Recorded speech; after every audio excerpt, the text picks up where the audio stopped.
کہ ایمان دل میں آ گیا تو ایک کشاکش اندر شروع ہو جائے گی. میں اگر فرائیڈ کی اصطلاح استعمال کروں تو ایگو اور اڈ یا لبیڈو میں تصادم ہوگا. آپ کے نفس کی خواہش کچھ اور ہے، ایمان کہتا ہے غلط. کشاکش ہوگی کہ نہیں؟ یہ اندرونی جہاد ہے اپنے نفس کے خلاف. جیسے فرعون نے کہا تھا الیس لی ملک مصر وہذہ الانہار تجری من تحتی، کیا میں بادشاہ نہیں ہوں مصر کا؟ مصر کی حکومت میری نہیں ہے؟ اور کیا یہ ساری نہریں جو ہے میرے نظام کے تحت نہیں چل رہی؟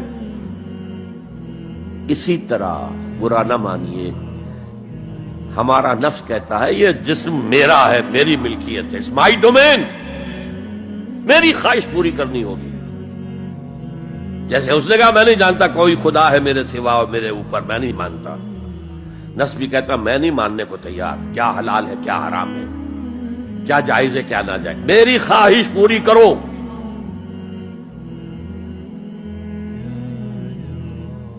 اس کے خلاف جہاد، یہ پہلی منزل کا جہاد ہے. اور آپ کو معلوم ہے 3 منزلہ عمارت ہے، تو بلند ترین تو ہے تیسری منزل، اہم ترین ہے پہلی منزل. پہلی منزل بنے گی تو دوسری بنے گی، دوسری ہوگی تو تیسری بنے گی نا. پہلی منزل یہ ہے اور اہم ترین یہ ہے. اسی لیے مولانا روم نے کہا نفس ماں ہم کم طرز فرعون نیست، میرا نفس بھی فرعون سے کم نہیں ہے، لیکن ایراعون نیست، اس کے پاس لاؤ لشکر تھا. اس نے زبان سے بھی کہہ دیا تھا انا ربکم الاعلی، میں ہوں خدا. میرا نفس بیچارہ اس کے پاس کوئی لاؤ لشکر نہیں، زبان سے تو یہ کچھ نہیں کہتا، اندر یہی کہتا میں بادشاہ ہوں اس وجود کا، میری مرضی پوری.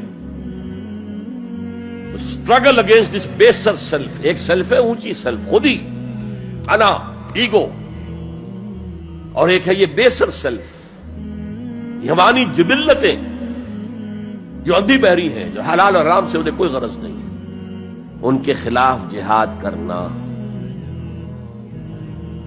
آپ نے فرمایا صلی اللہ علیہ وسلم المجاہد من جاہد نفسہ، اصل مجاہد وہ ہے جو اپنے نفس کے خلاف جہاد کر سکے. تمہارے اندر یہ دشمن تو بیٹھا ہوا ہے، تکڑا ہے، تمہیں کنٹرول کر رہا، چلے آؤ باہر کے دشمنوں سے جہاد کرنے کے لیے.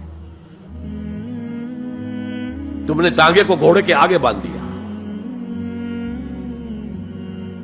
اور ایک دفعہ حضور سے پوچھا گیا ای الجہاد افضل یا رسول اللہ، اے اللہ کے رسول سب سے افضل جہاد کون سا ہے؟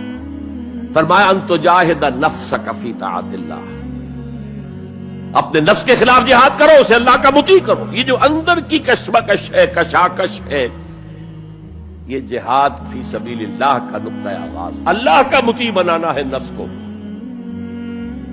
اس کے ساتھ 2 سب لیول اور ہیں. اس نفس کو بھڑکانے والی ایک قوت ہے انویزیبل، اور ویزیبل بھی ہے. انویزیبل قوت سب سے بڑی ابلیس، شیطان، لعین، اور اس کے چیلے چاٹے جنات میں سے. اور ویزیبل میں انسانوں میں جو اس کے ایجنٹ ہیں، جو فحاشی کو کلچر کا نام دے، یہ اس ابلیس کے چیلے ہیں. ان کے خلاف جہاد نہیں کریں گے آپ. اگر آپ ان کے خلاف ایگریسو ایٹیٹیوڈ اختیار نہیں کریں گے تو آپ ان کے دباؤ میں آ جائیں گے. ان الشیطان لکم عدوا فاتخذوہ عدوا، اے لوگوں یہ شیطان تمہارا دشمن ہے، اس کو اپنا دشمن سمجھو. وہ تمہیں سبز باغ دکھاتا ہے، بدی کو مزین کر کے دکھاتا ہے، اچھے اچھے نام اس کے رکھ دیتا ہے، اور تمہیں آمادہ کرتا ہے بدی کے ارتکاب پر. نہیں، وہ تمہارا دشمن ہے. افتتخذونہ وذریتہ اولیاء من دونی، تم مجھے چھوڑ کر اسے اور اس کے چیلے چانٹوں کو تم اپنا دوست بناتے ہو. نہیں، شیطان کے خلاف جنگ کرو. اور تیسرا اس پر سب لیول کیا ہے؟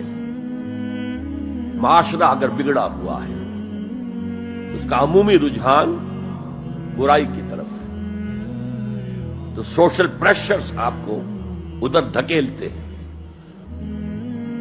جیسے کہ اگر کوئی موب جا رہا ہے تو اس کے ساتھ چلنا تو بہت آسان ہے، وہ خود ہی آپ کو دھکیلتا ہوا لے جائے گا۔ اس کے خلاف چلنا بہت مشکل کام۔ ہو سکتا ہے آپ بڑی زور لگا کے 4 قدم آگے بڑھیں، پھر کو ریلا آئے 10 قدم پیچھے لے جائے۔ تب 2 ہی راستے ہیں، زمانہ بات و سازت تو بعد زمانہ بے ساز۔ یا تو پیسو معاملہ ہے، زمانہ تمہارے ساتھ سازگاری نہیں کرتا، چھوڑو تم زمانے کے ساتھ سازگاری اختیار کر لو، چلو تم ادھر کو ہوا ہو جدھر کی۔ ایک یہ ہے کہ نہیں، زمانہ بات و سازت تو بعد زمانہ ستیس۔ زمانہ اگر تمہارے ساتھ سازگاری نہیں کر رہا تو زمانے سے جنگ کرو، لڑو، ریزسٹ کرو۔